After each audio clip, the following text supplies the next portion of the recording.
যে মোবাইল উন্নয়নের পথে বাধা সৃষ্টি করছে, এগুলো আছে বলে কি মোবাইল আমরা ব্যবহার করব না? হ্যালো ভিউয়ার্স, আসসালামু আলাইকুম। আমার হাতে যে জিনিসটা দেখছেন, এটা সম্পর্কে কাউকে আর বলতে হবে না, তার কারণ 2 বছরের শিশু থেকে 80 বছরের বয়স্ক পর্যন্ত এর বিষয়ে জানে। এবং এটি বাচ্চাকাল থেকেই এখন দেখা যাচ্ছে খুব ছোট্ট অবস্থা থেকেই বাচ্চাদের হাতে এই জিনিসটা দিয়ে দেওয়া হচ্ছে, কারণ তাদের ফ্যামিলি মেম্বার বা তাদের বাবা মা বলতে চাইছে যে সেই বাচ্চারা নাকি এই মোবাইল ছাড়া খেতে বসে না, খায় না। এবং আগেকার দিনে দেখা যেত যে বাচ্চাদেরকে বিভিন্ন রকম প্লাস্টিকের খেলনা কিনে দেওয়া হতো, সেক্ষেত্রে এখন মোবাইলে বিভিন্ন কার্টুন, বিভিন্ন গেমস, বিভিন্ন ভিডিওর মাধ্যমে ভিডিও চালিয়ে তাদেরকে খাওয়ানোর ব্যবস্থা করছে।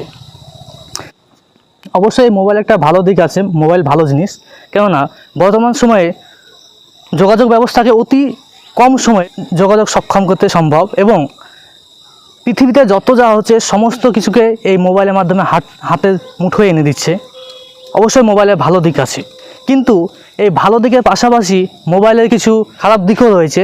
যেমন বর্তমান সময়ে দেখা যাচ্ছে যে বাচ্চাদের হাতে মোবাইল তুলে দিলে তারা কিন্তু ভালো দিকে যায় না, বিভিন্ন গেমস, কার্টুন, তারপরে বিভিন্ন ভিডিওর মাধ্যমে আসক্ত হয়ে পড়ে, এবং সেক্ষেত্রে তারা মোবাইল আসক্ত হয়ে যায়, ফলে তাদের স্মৃতিশক্তি কমে যাচ্ছে, পড়াশোনার দিকে তাদের মনোযোগ থাকছে না, ইত্যাদি ইত্যাদি। তাদের উন্নয়নের পথে তারা এগিয়ে যেতে পারছে না।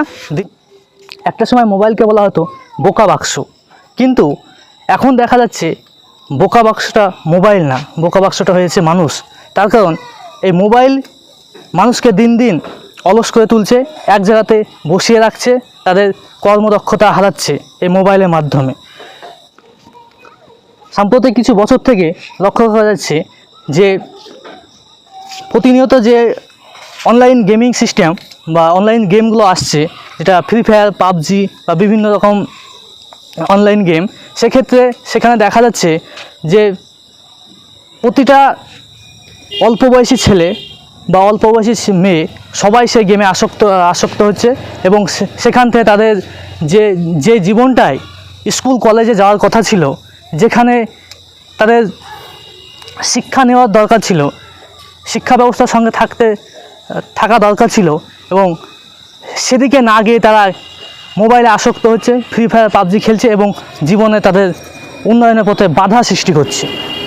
এর পাশাপাশি যদি আমরা দেখি যে মোবাইল সমস্ত কিছুকে হাতের মুঠোয় এনে দিচ্ছে, এই হাতের মুঠোয় এনে দেওয়ার ফলে যে মোবাইল আগেকার দিনে 5টা বন্ধু এক জায়গায় থাকলে বা 5 জন মানুষ এক জায়গায় থাকলে বিভিন্ন রকম আলোচনা হতো, উন্নয়ন করা সমাজ কিভাবে চলছে, সমাজে উন্নয়ন করতে গেলে কি কি প্রয়োজন, বিভিন্ন কথা মানুষের মধ্যে আলোচনা হতো। কিন্তু এখন 5টা বন্ধু যে এক জায়গায় বসে, দেখতে পাবেন 5 জনের হাতে 5টি মোবাইল, এবং সেক্ষেত্রে 5 জন 5 রকমের কাজ করছে। কেউ ফেসবুক করছে, কেউ ইউটিউব করছে, কেউ গেম খেলছে, কেউ চ্যাটিং করছে, ইত্যাদি ইত্যাদি বিষয়।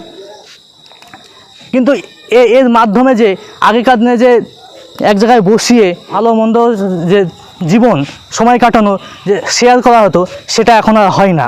5টা বন্ধু এক জায়গায় বসে ঠিকই, কিন্তু তারা মোবাইলে আসক্ত। এমনও কিছু মুহূর্ত দেখা যায় যে মোবাইলে গেম খেলতে খেলতে নেটওয়ার্ক প্রবলেমের জন্য সার্ভার ডাউন বা নেটওয়ার্ক প্রবলেম যেটা বলে, যেখানে নেটওয়ার্ক ভালো থাকে সেই জায়গায়, সেটা জঙ্গল হোক মাঠ হোক, সেই জঙ্গলের মধ্যে বসেও তারা গেমিং করে, যা অন্ধকার রাত্রিতে যেটা এক প্রকার রিস্ক বলতে গেলে চলে। এগুলো আছে বলে কি মোবাইল আমরা ব্যবহার করব না? মোবাইলের খারাপ দিকগুলো আছে যেমন, তার পাশাপাশি যেমন কিছু ভালো দিকও রয়েছে। যেমন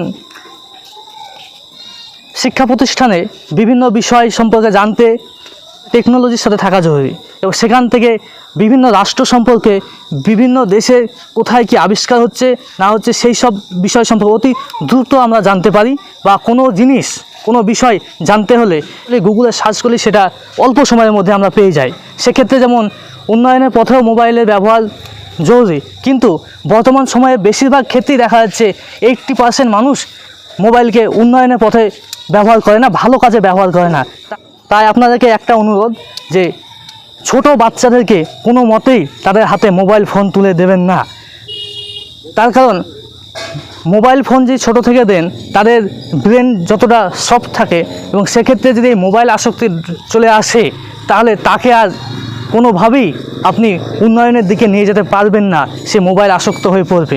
সুতরাং ছোট বাচ্চাদের হাতে কখনোই মোবাইল দিবেন না।